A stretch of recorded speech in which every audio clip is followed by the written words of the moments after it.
ఈ హాల్లో ఎంతమంది ఉన్నారో అంతకన్నా ఎక్కువగా బయట ఈ సమావేశం వచ్చిన అందరికీ కూడా హృదయపూర్వక ధన్యవాదాలు. చాలా తక్కువ టైంలో నేను అనుకున్నది ముఖ్యమంత్రి గారి ప్రోగ్రాం ఉందని చెప్పి పోలీసులు అభ్యర్థులు పెడితే ఈరోజు రాస్తున్నాం వద్దనుకున్నాం. మళ్ళీ ఈ ప్రోగ్రాం ఎందుకంటే అభిమానులందరూ కూడా మాతో సమావేశం కావాలి అని చెప్పి పట్టుబడుతుంటే 24 గంటలు అనుకోవడం మీరందరూ కూడా కారణంలో ఈ కార్యక్రమాన్ని రావడం చాలా సంతోషం. ఏదైనా జరిగిన పరిణామాలని మీ అందరికీ ఈ నియోజకవర్గం అభివృద్ధి విషయంలో నేను ఎంత చేశానో మీ ఎక్కడికి వెళ్ళినా ఏ ఊరు వెళ్ళినా ఎవరైనా చెప్పక్కర్లేదు. ఒక చిన్న విషయం చెప్తాను. చిన్న వ్యాపారానికి తార్ రోడ్ వేయాలి, వచ్చిన లేదు.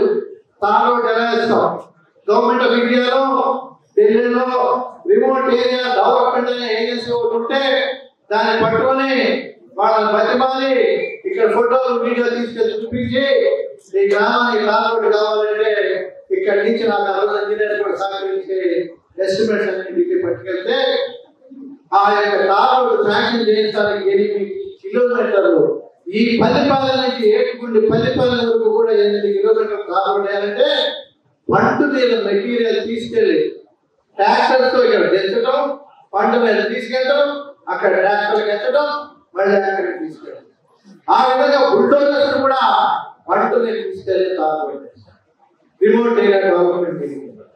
అలాగే సునామీ వచ్చినప్పుడు నేషనల్ డిజాస్టర్ మేనేజ్మెంట్ కింద మరి సెక్రటరీగా ఉంటే ఇవాళ మారుమూల ప్రాంతాలకి నాలపాలెం కానీ, కామూరు కానీ, పెదపట్నం కానీ, పుట్టిన కానీ, పల్లిపాలెం కానీ ఇవన్నీ కూడా కష్టపడే కాలంలో అనేక సార్లు ఇందాక మా అబ్బాయి చెప్పాడు హైదరాబాద్ వచ్చిన లెగిసిన కానీ హైదరాబాద్ లో గవర్నమెంట్ ఉంది క్యాపిటల్. ముఖ్యమంత్రి శాంక్షన్ చేసిన నిధులు ఫైనాన్స్ డిపార్ట్మెంట్ వాళ్ళు అడ్డుకొట్టారు. సాతులూరు రోడ్డుకి నేను శాంక్షన్ చేస్తే 3 సార్లు ఫైనాన్స్ డిపార్ట్మెంట్ అడ్డుకొట్టారు. 3 కోట్లు పెట్టి ఒక ఊరికి రోడ్డు వేసే బదులు అక్కడ ఉన్న జనాభా తక్కువ, ఆ రోడ్డు ఇంకొక 10,000 జనాభా ఉన్నటువంటి ఏరియాకి వేస్తే 10,000 మందికి ఉపయోగపడుతుందని చెప్పి ముఖ్యమంత్రి శాంక్షన్ చేసిన తెలియపరిచారు. ఇంకేరు గ్రామానికి రోడ్డు శాంక్షన్ చేస్తే చిన్నారెడ్డి గారి టైంలో అన్ని అయిపోయిన తర్వాత ఒక కలెక్టర్ రాశాడు, నాకు తెలుసు ఈ గ్రామాన్ని తీసుకొచ్చి పాక్షాపురంలో 20 ఎకరాల స్థలం తీసుకుని అక్కడ పట్టాలు ఇచ్చి కాలనీ కడితే సరిపోతుంది కానీ ఆ ఊరికి 800 జనాలు ఉన్న ఊరికి రోడ్డు వేయాలంటే 4 కోట్లు అవుతుంది, సొంత దండగా గవర్నమెంట్ డబ్బు వేస్ట్ అని చెప్పి రాశాడు. నేను నానా తిప్పులు పడి బతిమాలి దాన్ని ఆ రోజున హెలికాప్టర్ లో సైక్లోన్ వచ్చినప్పుడు వాళ్ళకి ఆహారం సప్లై చేసిన రికార్డు కలెక్టర్ తీసుకెళ్ళి ఢిల్లీ వెళ్ళి వరల్డ్ బ్యాంక్ తీసుకొచ్చి ఇంకేరు మళ్ళీ రెండోసారి కూడా ఆ రోజు సంవత్సరం గారు ఓపెనింగ్ వచ్చి ఆ డబ్బంతా నేలతో చేసావు, ఇక్కడో ఉన్నటువంటి మారుమూల ప్రాంతానికి రోడ్డు వేసేవారు చెప్పి. అలా రెండోసారి కూడా ఈ నియోజకవర్గంలో ఏ రోడ్డు అయినా సరే నేను వచ్చినప్పుడు చేసిందే, నేను చేసింది తప్పితే గతంలో చేసిన శాసనసభ్యులు ఎవరు చేయలేదు, ఇక ముందు కూడా ఎవరు చేయరు. అది వాస్తవం. ఆఖరికి నాగేశ్వరరావు పట్ల కూడా మంచినీళ్ళు వేరే ఇచ్చారు. మల్లేశ్వర స్కీమ్ ద్వారా 18 గ్రామాలకు వేగిస్తే ఇవాళ మల్లేశ్వర వాటర్ స్కీము జబ్బు కొలుస్తుంది. అదే పరిస్థితి లోసర్ పెట్టి ఇవాళ నేషనల్ హైవే ఉందంటే కోనేరు సెంటర్ లో 6 రోజులు ఆమరణ చేస్తే 6 రోజులు ముఖ్యమంత్రి ఉన్నటువంటి ఇదే మరి చంద్రబాబు నాయుడు గారు జీవో ఇచ్చిన రోడ్డు. కిరణ్ కుమార్ రెడ్డి ముఖ్యమంత్రిగా ఉండగా సర్వే సత్యనారాయణ సెంట్రల్ మినిస్టర్ ఉంటా నేను కిరణ్ కుమార్ రెడ్డి లెటర్ రాయించి ఆ రోడ్డు జీవో ఇచ్చిన రోడ్డు ఏంటంటే ఢిల్లీ ఇవాళ గ్రాండ్ శాంక్షన్ చేసి ఆ విధంగా అభివృద్ధి విషయంలో నేను పాటుపడ్డాను. ఈ అభివృద్ధి ఎవరు కాదు, నా హయాంలో కట్టిన ఇల్లు అంత ముందుగా తర్వాత ఎవరు ఇల్లు కూడా ఈ యొక్క కుల మతాలకు అతీతంగా ఇవాళ మాట్లాడానికి రోడ్ వేసిన, బస్ వేసిన, వాటర్ నీళ్ళు ఇచ్చిన, ఇంటర్నల్ రోడ్ వేసిన, ఇలా చెప్పుకుంటూ పోతే అన్ని కూడా ఇందాక తుమ్మలపాలెం విషయం చెప్పారు. తుమ్మలపాలెంకి మన భోగానికి రోడ్డు వేయాలంటే ఒప్పుకోరా. సుల్తానగరం, కోకరాయపాలెం, గూడూరు, తుమ్మలపాలెం, అరగడూరు, పల్లశాల ఇవన్నీ చూపించి 2 మండలాల రోడ్డు అని చెప్తే కానీ 6 కోట్ల రూపాయలు శాంక్షన్ చేయడానికి తెలంగాణ పంపొచ్చే రోడ్డు అయితే ఇలా 1 కాదు 2 కాదు వాటర్ స్కీమ్స్ అయితే సరే అనేకమైన అభివృద్ధి కార్యక్రమాలు నేను చేసిన ఇవాళ వంట ఏదో తీసుకోండి, ఫస్ట్ టైం తీసుకోండి, డిగ్రీ కాలేజ్ తీసుకోండి, హాస్పిటల్ తీసుకోండి, ఏం తీసుకున్నా నేను చేయండి. కానీ నేను ఈసారి తప్పకుండా నాకు సీట్ వస్తుంది, నేను పోటీ చేయాలి. నేను చేసిన అభివృద్ధి ఉంటూ పడింది. గతంలో చేసిన శాసనసభ్యుడు మళ్ళీ నేను ఎప్పుడు సంపాదన చూసుకోను.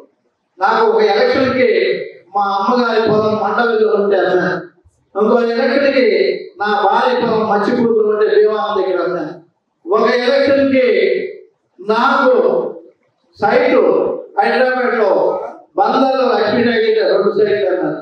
ఇవాళ హైదరాబాద్లో అమ్మిన సైటు 35 కోట్లు, చాలా తక్కువగా ఉన్న ఎలక్షన్ కమిషన్ పోటీలు. అలాగే లక్ష్మీనగర్ సైట్ కూడా అందించారు. ఇలా ఇవాళ బందర్లో సరే ఇల్లు కూడా కట్టారు. కానీ ఈ మధ్య కాలంలో శాసనసభ్యులు చూసాం, ఈ నియోజకవర్గంలో చెరువుకి 10,000, 20,000 పర్సెంటేజ్లు, దందాలు, ఇసుక అమ్ముకోవడం అంటే ఏదో తెలియదు ఈ నియోజకవర్గం. ఎప్పుడు కూడా అసలు ఆ రోజు కూడా ఇసుక కూడా అమ్ముకుంటావా ఇక్కడ ఇసుక అది నీకు ఇస్తానని కూడా నమ్ముతారు, కానీ పెడవలు ఇష్టపడమండి అని నాకు ఆలోచన. ఇంత కూడా చేసుకోవచ్చా? ఇసుక నుంచి తైలం తీయవచ్చని చెప్పి సుమతి చేసుకోవడం రాశారు. ఆ ఇసుక నుంచి తైలం అంటే ఇదే అనమాట. ఆ విధంగా నియోజకవర్గాన్ని పిట్టుకున్నారు, దట్టుకున్నారు, చేశారు. నేను ఎప్పుడు కూడా రూపాయలు ఆస్తులు పోగొట్టుకున్నాను, కానీ రాజకీయంగా ఎప్పుడు కూడా నేను సంపాదించాలా, ప్రజల మీద సంపాదించాలి, కానీ ఈ నియోజకవర్గం సంపాదించాలి కూడా. కానీ ఇవాళ ఆశపెట్టుకున్నాను. నేను రాజకీయంలో అనేక ఒడిదుడుకులు ఆటపోట్లు చూశాను, కానీ ఎప్పుడు ఇంత మొదలుపడలేదు. ఈసారి మొదలుపడ్డాను. 60 ఏళ్ళ నుంచి ప్రతి ఎలక్షన్ పోటీ చేశాం, గెలిచిన ఓడిపోయినా 45,000, 50,000 వచ్చి, లాస్ట్ ఎలక్షన్ లో కూడా ఓడిపోతే 50,000 వచ్చి, 4 రోజులు నామినేషన్ ముందు టికెట్ తెచ్చుకున్నా డబ్బుకి ఇబ్బంది అయినా 50,000 ఉంటుంది. కానీ తెలుగుదేశం పార్టీలో చంద్రబాబు నాయుడు ఆహ్వానిస్తే లోకేష్ గారు మా అబ్బాయి ఆయన స్కూల్ మినిస్టర్ గా 2 సార్లు 3 సార్లు ఆయన ఆహ్వానించి సమావేశం ఇస్తే టికెట్ ఇస్తానని చెప్పారు. ఖచ్చితంగా అభివృద్ధి ఉంటుంది, నేను రాష్ట్రం అభివృద్ధి చెందాలంటే చంద్రబాబు నాయుడు గారు రావాల్సిన ఉద్దేశంతో నేను ఆ రోజున మరి తెలుగుదేశం పార్టీ 19లో టికెట్ ఇస్తానన్నారు, 3వ షేర్లను ఇస్తానన్నారు. నేను వద్దని చెప్పాను. 6 నెలలు నేను రిజెక్ట్ చేశాను. కాదు నువ్వు తీసుకోవాలి, ఈ 3వ షేర్లు నీకు పదవి కాదు, ఎందుకంటే కోర్టు శంకుస్థాపన చేయాలంటే ఎలక్షన్స్ వస్తున్నాయి, కొల్లు రవీంద్ర మంత్రైనా నారాయణ ఎంపీ అయినా వాళ్ళ వల్ల కావడం లేదు, సాధ్యం కావడం లేదు. నీ సామాజిక వర్గం ఉంది, నీ బంధువులు ఉన్నారు ఆ ల్యాండ్ లో, నువ్వు పోటీ చేసినప్పుడు 90% ఓట్లు తిరుమలరావు ఇక్కడ ఉన్నాడు, కిరణ్ టైంలో కూడా వాళ్ళ ల్యాండ్స్ అన్ని తీసుకోకపోతే చుట్టుపక్కల విలేజ్ లో ల్యాండ్స్ ఆపాను. నువ్వు అయితేనంటే బివి చౌదరి ఎమ్మెల్సీ 6 నెలలు ఎంతపడ్డాడని చంద్రబాబు నాయుడు ఎంతపడ్డాడని తీసుకోవడం, కేవలం కోర్టు శంకుస్థాపన ఆగిపోతుంది చేయమంటే టికెట్ కావాలంటే సరే నేను తీసుకుని 4 నెలల్లో ఆ యొక్క అందరూ సహకారంతో బాటిల్ నెక్స్ ఏదైతే ఉన్నాయో కోర్టు శంకుస్థాపనకి ఆ బాటిల్ నెక్స్ తీసుకుని ల్యాండ్స్ ఎక్వైరీ చేసి విశ్వేశ్వరరావు నవయుగ సంస్థ చైర్మన్ కూడా పంపితే ఆ ల్యాండ్స్ ఎక్వైరీ చేసి కోర్టు శంకుస్థాపనకి సహకరించిన వ్యక్తి నేను. అనుకున్నా ఆ గ్రామస్తులందరూ కూడా సహకరించకపోతే ఇవాళ వైసీపీ వాళ్ళు కంటిన్యూ చేస్తున్న కోర్టు అయ్యేది కోర్టు పనులు జరిగాయి కావు ఆ విధమైనటువంటి. కానీ ఆ రోజు నాకు ఇక్కడ ఇవ్వలేదు, ఇది ఆఖరి అవకాశం ఎక్కడ అడుగుతున్నారు మ్యాచ్ ఆగదంటే చంద్రబాబు నాయుడు గారు సరే అండి 60 ఏళ్ళ నుంచి మేము పోటీ చేసాం, ఫస్ట్ టైం కూడా మీరు చెప్తున్నారు కనుక పోటీ చేయట్లేదు, తప్పున్నా లేకపోయినా గెలిచినా ఓడినా పోటీ చేస్తానే ఉన్నాం, ప్రజలతో సంబంధాలు అనుబంధాలు ఉంటానే ఉన్నాయని చెప్తే ఆయన చెప్పారని చెప్పి వచ్చేసారి నీకు తప్పకుండా టికెట్ ఇస్తాను, నువ్వు పోటీ చేస్తున్నానే అంటే తగ్గారు. పార్టీలో పనిచేశాను. ఈసారి సంవత్సరం కింద కూడా ఆయన కలిసినప్పుడు, నేను మా అబ్బాయి కలిసినప్పుడు నువ్వు ఖచ్చితంగా పోటీలో ఉంటావు, నేను ఎలాగైనా చెప్తాను ఆయనంటే ఒకవేళ ఎదుర్కొన్న పార్లమెంట్ సీట్ ఇస్తారేమో ఆయన ఉద్దేశం ఉన్నారేమో అనేటువంటి దీంతో నేను ఉంటాను. కానీ చివరి వరకు సీట్ రాకపోతే కలిసిపోయాను, అనారోగ్యానికి గురైన, హాస్పిటలైజేషన్ అయ్యాను, అయినా రికవర్ అయ్యాను. చాలా మంది మిత్రులు సీట్లు రాకపోయినా మనం ఇండిపెండెంట్ గా పోటీ చేయాలి. ఒక సామాజిక వర్గం 2 పార్టీలు ఇస్తున్నప్పుడు ఈ సామాజిక వర్గం 50,000 ఉన్నప్పుడు మనం పోటీ చేయడంలో నష్టం లేదు, చేద్దామని చెప్పి చాలా మంది అన్నారు. నిజంగా నాకు ఆరోగ్యం సహకరించుంటే ఆ ప్రయత్నం పూర్తిగా జరిగేదేమో నేను చెప్పలేదు. కానీ ఇండిపెండెంట్ పోటీ చేయడానికి హాస్పిటలైజ్ అవడం మూలంగా కొంత ఇబ్బందులు ఏర్పడి ఏదైనా ఇవ్వకున్న పరిస్థితులు సీట్ రాకపోయినా బాధలు పెట్టారు. ఎందుకంటే నాకన్నా ఎక్కువగా బాధపడింది ప్రజలు చాలా మంది. 170 మంది నేను సీట్ రావాలి, అభివృద్ధి జరగాలి, తాళవా రావాలంటే వేదవేస రావాలి, కాలనీలు కావాలంటే వేదవేస రావాలి అని రోడ్డు మీద దగ్గర పెన్నుల దగ్గర తాళవా రావాలంటే వేస రావాలంటే కుర్రోడ్డు కష్టం పడి ఆ రోజు ఆ స్లోగన్ కూడా నాకు చాలా బాగా నచ్చింది. తాళవా రావాలంటే వేస రావాలి అని ఆలోచిస్తాను. ఆ విధంగా ప్రతిసారి ఇక్కడ ఈ యొక్క ప్రాంతంలో 2వ పంట గురించి దెబ్బలాడి కొట్లాడి తీసుకొచ్చి చేసింది. మీరు చూడండి, నా హయాంలోనే ఎక్కువ సార్లు తాగా పంట వచ్చింది, నా తర్వాత ఎప్పుడు కూడా తాగా పంట లేదు. ఎందుకంటే సెలవుకి ఎక్కువ ఉండే ప్రాంతంలో నీరు పారుతనే కానీ మొదటి పంట కూడా పంటలని కన్విన్స్ చేసి ముఖ్యమంత్రిని ఆఫీసర్ని తీసుకొచ్చారు. కానీ ఏదైనా నేను చాలా బాధపడిన వాస్తవం. నేను అందరికీ కార్యక్రమం చేసిన అందరికీ తెలుసు, నేను చెప్పాల్సిన అవసరం లేదు. ఎవరిని ఎలా కన్విన్స్ చేయాలో కూడా, ఆఫీసర్స్ ఎలా పని చేయించాలో కూడా తెలుసు. ఇవాళ ఓటు అడిగే హక్కు ఈ నియోజకవర్గంలో నాకు సీటు రాకపోయినా ఓటు అడిగే హక్కు నాకే ఉంది, ఇంకెవరికి కూడా. ఆ విధంగా అభివృద్ధి చేశాను. ఎక్కడికైనా చెప్పుకోవడానికి, ఏ మారుమూల గ్రామానికైనా చెప్పుకోవడానికి, ఆఖరికి ఇది 3 కొంచెపూట ఓటు పడకపోయినా ఇది 3 కొంచెపూడికి రోడ్డు వేసి, బస్సు వేసి, సిమెంట్ కోర్స్ వేసి, కన్నాలు తీసుకొచ్చి కోఆపరేటివ్ బిల్డింగ్ కట్టించి ఓటు పడని గ్రామాలకు కూడా అభివృద్ధి చేశారంటే అది నేను. ఆ విధంగా కుల మతాలకు అతీతంగా ఈ ప్రాంతాన్ని అభివృద్ధి చేశారు.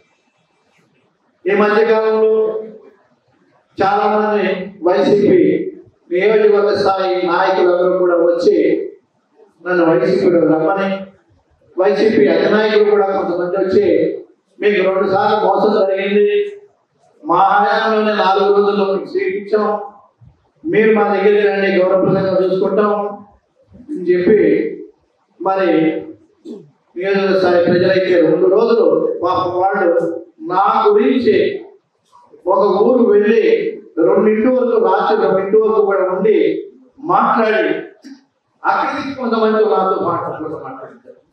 ఆ విధమైనటువంటి మరి నా అభిమానులందరికీ నా హృదయపూర్వక ధన్యవాదాలు తెలుపుకుంటాను. నా మీద అనుభవంలో ఆ విధంగా ప్రయత్నం చేస్తాను. అలాగే నేను గత 2 నెలల నుంచి తిరుగుతూ ఉంటే తెలుగుదేశం పార్టీ నాయకులు, కార్యకర్తలు, జనసేన కార్యకర్తలు, జనసేనలు కూడా నాతో పాటు మేమున్నాము ఏంటని చెప్పి 40-50 మోటార్ బైకులు, 40-50 కార్లతోటి స్వచ్ఛందంగా నేను రూపాయి ఎవరికి ఇవ్వాలి, పెట్రోల్ కొట్టించలా, డీజిల్ కొట్టించలా, వాళ్ళు భోజనాలు పెట్టుకుని వాళ్ళు నాతో పాటు పొద్దున్న నుంచి రాత్రి వరకు కూడా అనేక గ్రామాలు తిరిగి నాతో సహకరించిన నా యొక్క అభిమానులకి అందరికీ కూడా నా హృదయపూర్వక ధన్యవాదాలు. ఎందుకంటే మీరు చూసిన ఆప్యాయత మరవలేదు. ఇప్పుడు కూడా నాకు ఉన్నటువంటి అదృష్టం ఏంటంటే మన నియోజకవర్గంలో నేను ఎమ్మెల్యే కాకపోయినా ఎక్కడికి వెళ్ళినా నన్ను ఆశ్చర్యంగా చూసి ఆదరించి అభిమానించి నా ఎంపీ నా యొక్క పెద్ద నియోజకవర్గ మరి సోదరులందరికీ కూడా నేను తర్వాత రుణపడి ఉంటాను. ఇవాళ స్టేట్ లెవెల్లో నేను మంచి పేరు తెచ్చుకున్నానంటే అది మీరు నన్ను 2 సార్లు ఎమ్మెల్యే గెలిపించి చేసినందుకే నాకు ఈ విధమైన గౌరవం వచ్చింది. ఇవాళ ఢిల్లీ అయినా, హైదరాబాద్ అయినా, పక్క రాష్ట్రం అయినా, ఎక్కడికి వెళ్ళినా, ఏ ఆఫీసర్ అయినా, ఏ పొలిటీషియన్ అయినా నాకు సహకరిస్తారు, నాతో మాట్లాడతారు. నేను చెప్పిన పనులు చేయడానికి వాళ్ళకు ఉన్నటువంటి వెసులుబాటుతో ప్రయత్నం చేస్తారు. ఆ విధమైనటువంటి గౌరవం కల్పించిందంటే అంతా ఏదైనా నేను రాజకీయాల మొదల్లో ఈ నియోజకవర్గాల మొదల్లో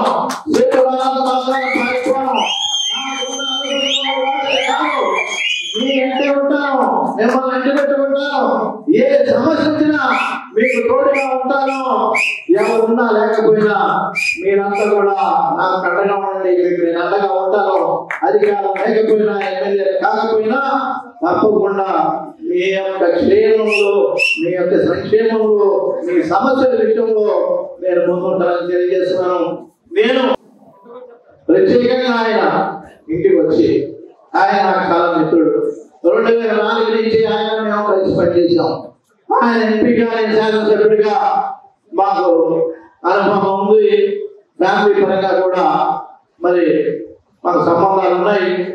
ఆయన నేను హైదరాబాద్ నుంచి రాగానే ఆరోగ్యం బాగోలేదు, నాకు ఫోన్ చేశారు. వచ్చి ఆయన నువ్వు ఎటువంటి నిర్ణయం తీసుకోవచ్చు, నా మాట నేను నీకు అండగా ఉంటాను. నేను చంద్రబాబు నాయుడు గారితో మాట్లాడతా. నీకు అన్యాయం జరిగిన మాట వాస్తవమే, నీకు మోసం చేసిన మాట వాస్తవమే.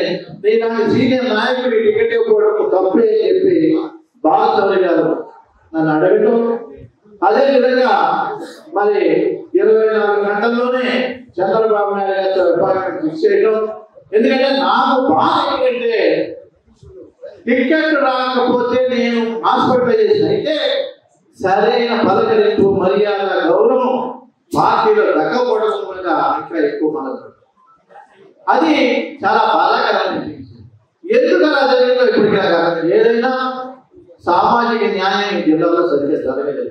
దాని రోజు పాటు గంట కూడా ఇప్పుడు అనవసరం, నేను నిలదలుచుకోలేదు కూడా. బాలచౌరి గారు చంద్రబాబు నాయుడు గారు తీసుకెళ్తారు. నేను మాట్లాడాను 40 నిమిషాలు. ఆయనకి సవివరంగా అది చెప్పాను. కొన్ని సమీకరణాలలో ఇవ్వలేకపోయానని చెప్పారు, కానీ అందుకని ఆయన ఏం చెప్పలేకపోయారు. తప్పకుండా గవర్నమెంట్ వస్తుంది, నిన్ను మంచి పొజిషన్లో నేను పెడతాను. ఆ విషయంలో నేను మాట్లాడుతున్నాను. గతంలో జరిగిపోయింది. బాలచౌరి గారు కూడా ఉంటారు అని చెప్పారు. 2029కి డీలిమిటేషన్ అవుతుంది. తప్పకుండా సీటు విషయంలో నేను చేస్తాను. నియోజకవర్గాలు పెరిగితే ప్రతి పార్లమెంట్ నియోజకవర్గాలు పెరుగుతారు. ఆ విధంగా అదే విధంగా నేను పవన్ కళ్యాణ్ గారిని కూడా ఎన్నికలు తెచ్చాను. ఎందుకంటే జనసేన తెలుగుదేశం పొత్తులో ఉంది కనుక మర్యాద పూర్వకంగా ఆయనతో కలవడం అవసరం కనుక, ఎందుకంటే ఆ కుటుంబంతో కూడా నాకు సంబంధం నాకు బాగా తెలుసు. పవన్ కళ్యాణ్ గారు మొట్టమొదటి సినిమా క్లాస్ పెట్టినప్పుడు నేనే ముఖ్యం. ఆ విధంగా నాకు ఆయనతో సంబంధం. ఆయన కూడా కలిశాను. ఆయన కూడా ఖచ్చితంగా జనసేన సీట్ అడుగుతుంది, నేను తప్పకుండా తీసుకుంటాను, నువ్వు పిఆర్పీలో దెబ్బతిన్నావు అని కూడా చెప్పారు. ఆయన తెలుసు, నేపథ్యం అంతా కూడా తెలుసు. మరి ఎక్కడ ఏం జరిగిందో మనకైతే తెలియదు, కానీ ఆయన అడగటం అయితే అడిగారు. అనిపించిన తర్వాత తెలిసింది మరి మనకి సీట్ రాలేదు. నేను చంద్రబాబు నాయుడు గారు జైల్లో ఉన్నారని నిరసన దీక్షలు చేస్తుంటే నేను తప్పు నాయకుడు జైల్లో ఉంటే నిరసన దీక్ష చేస్తున్నారు. వాళ్ళు పిలవకపోయినా మనం వెళ్ళాలి. మళ్ళా వాళ్ళు పండగ ఆ రోజున దీక్ష శిబిరం పెట్టారు. నన్ను పిలిచారు. మీరు పిలవడం ఏంటయ్యా, జనసేన పిలిచారు. మీరు పిలవడం ఏంటయ్యా, మా పార్టీ ఇన్ఛార్జ్ పిలవాలి అని అన్నా అంటే వీళ్ళు ఆయన అడిగారు. ఆ గ్రామం యొక్క యూనిట్ అడిగారు. ఆయన స్పందించలేదు. వాళ్ళు ఏమన్నారో తెలుసా, మీరు రాకపోతే 10 పీకేసి కుర్చీలు కొట్టేస్తా ఉన్నాడు చాలా మంది అందరికి. ఆ పని చేస్తే అది నా మీద పడుతుంది, పార్టీకి ఇదిగే పడుతుంది అని చెప్పి అప్పుడప్పుడు ఎక్కడో ఉన్నవాడు వైజాగ్ ఉన్నవాడు బయలుదేరు చిన్నపాట్లో నిరసన దీక్ష పెడితే పిలవమంటే పిలవకపోయినా నేను పని కట్టుకుని గ్రామం నుంచి. అలాగే పెడనలో శిబిరం పెడితే ఆఫీస్లో ఆ రోడ్డు వెళ్తున్నాం, పార్టీ నిరసన దీక్ష జరుగుతుంది, రాష్ట్ర ఉపాధ్యక్షుడిని ఎదకపోతే బాగోదని వెళ్ళి కూర్చుని దీక్షలో కూర్చుని నేను సంఘీభావం ఎంఆర్ఓ ఆఫీస్ దగ్గర జింజర్లో గతని కొట్టారు, పోలీసులు తీసుకెళ్లారు. జోగి రమేష్ చాలా ఇబ్బంది పెడతానంటే మొట్టమొదటి పోలీసు ఎంఆర్ఓ ఆఫీస్ టాటా చేశారు. ఇలా ఏదైనా సరే నా అంతటా ఏం చేశాను కానీ నన్ను పార్టీ కార్యక్రమాలు కానీ ఇవాళ చెయ్యకపోయినా ఒక వ్యక్తి అంటాడు, అబ్జర్వర్ ఆయన వచ్చాడు, ఆయన ఒక వీడియో చూశాను. నేనంటా నేను ఎవరో తెలియజేయడానికి కోసం నేను ఊడు తిరుగుతున్నాను, నా పేరు తెలియజేసుకోవడం గురించి నేను నియోజకవర్గంలో పర్యటన చేస్తాను. అంటే వేదవ్యాసంలో తెలియడానికి మల్లేశ్వరంలో పిల్లలు తిరగాల. నేనంటే ఇంకా జిల్లాలో రాష్ట్రంలో చాలా మంది అటువంటి మాటలు మాట్లాడారు, చాలా బాగా అనిపించింది. నిజంగా ఇన్ని అవమానాలను పొందాలా, ఇన్ని బాధలు పడాలనిపించింది. ఎందుకు పంచుకున్నానంటే మీతో ఇది ఆత్మీయ సమావేశం. ఈ సమావేశంలో మీతో ఇవన్నీ చర్చించకపోతే మాట్లాడకపోతే మనసుకి తృప్తి ఉండదు, మనసులో ఉన్న బాధ తొలగిపోతుంది. ఆ బాధ తొలగాలంటే మీతో నేను జరిగిన విషయాలు చర్చించుకోవాలి. అందుకనే ఈ విషయాలన్నీ కూడా మీకు చెప్పకూడకపోయినా చెప్పవలసి వచ్చింది. ఇవన్నీ చూసి వైసీపీ కూడా ఆయన పెట్టి మాట్లాడారు కనుక వాళ్ళతో సంపాదన చేశాను కనుక బాలసౌరి మాట ఇచ్చారు కనుక ఇన్ని అవమానాలు గురించిన ఇవాళ తప్పకుండా ఈ యొక్క ఎలయన్స్ కూటమికి నేను పనిచేస్తాను, ఆదరిస్తాను. నేను వదలను. రేపు జరగబోయే పవన్ కళ్యాణ్ గారి చంద్రబాబు నాయుడు గారి మీటింగ్ కూడా సక్సెస్ చేద్దాం. నేనేంటో కూడా ఈ నియోజకవర్గంలో చూపించుకుంటాను. ఎప్పటి వరకు పార్టీ వ్యతిరేక కార్యక్రమాలు చేశారని అంటారని చెప్పి నేను పోటీగా తెలుగుదేశం కార్యక్రమాలు చేద్దామని చాలా మంది మిత్రులు నాతో అన్నా మనం పార్టీని వ్యతిరేకించినట్టు ఉంది. ఒక రీజనల్ పార్టీలో అటువంటి పద్ధతి మంచిది కాదు, మనం పార్టీకి వ్యతిరేకంగా వెళ్ళకూడదు అని చెప్పి నేను పూర్తి కార్యక్రమాలు ఎక్కడా కూడా చేయలేదు. ఏదైనా ఇక ముందు ఇటువంటి పరిస్థితి వస్తే మటుకు నేను ఊరికే ఉండను. నాకు అండగా మీరు అంతా ఉన్నారు, జన సైనికులు ఉన్నారు, మీరు తప్పకుండా ఎంత ఆశిస్తున్నాను. ఇక ముందు ఇటువంటి అన్యాయం కానీ ఇటువంటి అవమానాలు కానీ జరగమని భావిస్తూ తప్పకుండా మనం తప్పదు. ఎందుకంటే ఇవాళ రాష్ట్ర భవిష్యత్తును ఆలోచించి పవన్ కళ్యాణ్ గారు ఏ విధంగా తగ్గారో రాష్ట్ర భవిష్యత్తును ఆలోచించి ఆయన అదే విధంగా తప్పకుండా ఈ కూటమికి నా మద్దతు తెలియజేస్తాను. మరి రేపటి నుంచి కూడా నేను పర్యటించి గెలుపు ప్రయత్నం చేస్తాను. ఆ తర్వాత మనకి ఏం ఇస్తారో ఏం చేస్తారో అనేది బాలసౌరి గారు పవన్ కళ్యాణ్ గారు చూసుకుంటారు. తప్పకుండా అలాగే నమ్మకం ఉంది కనుక తెలియజేస్తాను. బాలసౌరి గారు కూడా నేను నమ్మని రిక్వెస్ట్ చేశాను కూడా, ఎందుకంటే ఇవాళ చాలా మంది మరి పెద్దల నుంచి కూడా వైసీపీ నుంచి జనసేనలో చేరడానికి మన చుట్టూ వాళ్ళంతా కూడా జనసేనలో చేరడానికి వచ్చారు. మరి ఎంపీ గారు లేదు కనుక ఆయన రిక్వెస్ట్ చేశాను. పెరంబూరులో ఆయన ముందే షెడ్యూల్ ఖరారుగా రాలేకపోయారు. అలాగే మరి రామారావు గారు లాంటి పెద్దలు కూడా పార్టీలో చేరడానికి, మరి రాంబాబు ఎక్సెప్ట్ అంతా కూడా పార్టీలో చేరడానికి ముందుకొచ్చారు. మరి చంద్రబాబు నాయుడు గారు ఉన్నారు. అదేవిధంగా నేను ఒక విషయం చంద్రబాబు నాయుడు గారితో మాట్లాడాను. రేపు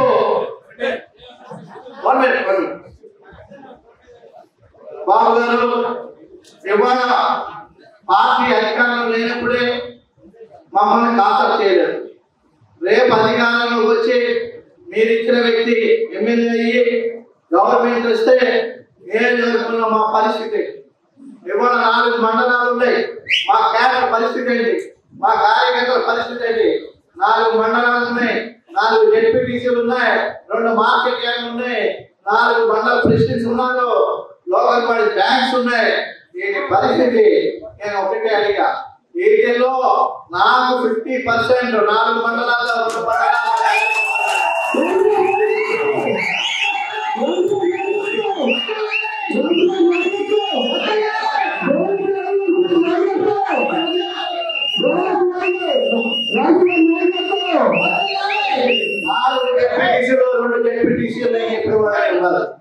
రెండు మార్కెట్ యార్డ్లో ఒక మార్కెట్ యార్డ్ ఇవ్వాలి. మండల ప్రెసిడెంట్ విషయంలో కూడా నేను చెప్పేటవాడి. బ్యాంక్స్ కానీ ఇతర విషయాల్లో కూడా నేను మా గ్రూప్ కి మా క్యాడర్ కి నేను చెప్పిన వాడికి ఇవ్వాలి. నేను ఒక్కడికే పనులు ఇస్తే కాదు, నా క్యాడర్ బతకాలి, మా మనుషులు బతకాలనగా. అదే విధంగా పెడల మున్సిపాలిటీలో కూడా సగం మున్సిపల్ కౌన్సిల్ విషయంలో మా వ్యక్తులకు ఇవ్వాలి. అంటే చంద్రబాబు నాయుడు గారు తప్పకుండా చేస్తామని ఇస్తారు. సార్ మీరు ఇప్పుడే ఈ మాట వ్యక్తి నేను త్యాగలేసాను వ్యక్తిని పాలకుల్లో కూడా దిగానని చెప్తే మీ మాట ఇప్పుడే వెళ్ళలేదు రేపు పెట్టాడంటే నేను చేయిస్తాను. బాలశౌరి గారు హామీ తీసుకుని ఇది ఇంప్లిమెంట్ అయ్యేటట్టు నేను చేస్తానని ఆయన చెప్పారు. మొన్న కొనకళ్ళ నారాయణ గారు, గొల్లు రవీంద్ర గారు, కృష్ణప్రసాద్ గారు, బాలశౌరి గారు వచ్చినప్పుడు నేను ఇదే విషయం అని అందరినీ నేను ఇంకోటి కూడా అడిగా, మీ మాటలు నమ్మను. నారాయణ గారు కూడా చెప్పాను, ఈ మాట అసలు నమ్మను నేను.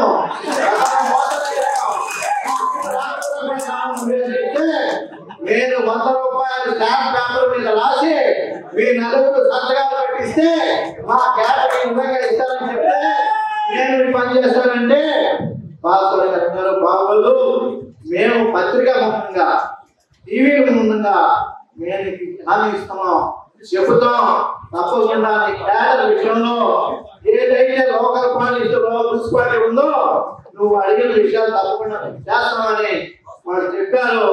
వాళ్ళ మాట బాలశౌరి గారి మాట ఎందుకంటే నాకు మిత్రుడు కావాల్సిన కనుక ఆయన మాట ఇచ్చాడు కనుక తప్పకుండా ఇంప్లిమెంట్ చేయాలి. ఎందుకంటే ఆయనకి వాళ్ళ పవన్ కళ్యాణ్ గారి దగ్గర కానీ చంద్రబాబు నాయుడు గారి దగ్గర కానీ మంచి సత్సంగం ఉన్నాయి కనుక ఆయన మాట నమ్మి తప్పకుండా నేను సరే అన్నాను. ఆ విధంగానే ఈ కూటమికి సపోర్ట్ చేస్తామని కూడా చెప్పాను. ఆ విధంగా మనం సపోర్ట్ చేసి మరి రాష్ట్ర భవిష్యత్తుకి తప్పకుండా చంద్రబాబు గారి ముఖ్యమంత్రిగా అదే విధంగా పవన్ కళ్యాణ్ గారు కూడా మంచి స్థితిలో రాజకీయంగా ఉండాలని కోరుకుంటూ అందరికీ హృదయపూర్వకంగా పేరున నేను తప్పు మాట్లాడుకుంటే క్షమించండి. నిజంగా ఒక్క మాటతోటి ఇంతమంది వచ్చారంటే నిజంగా నాకు మాట కూడా పెరగట్లేదు. ధన్యవాదాలు, నమస్కారాలు.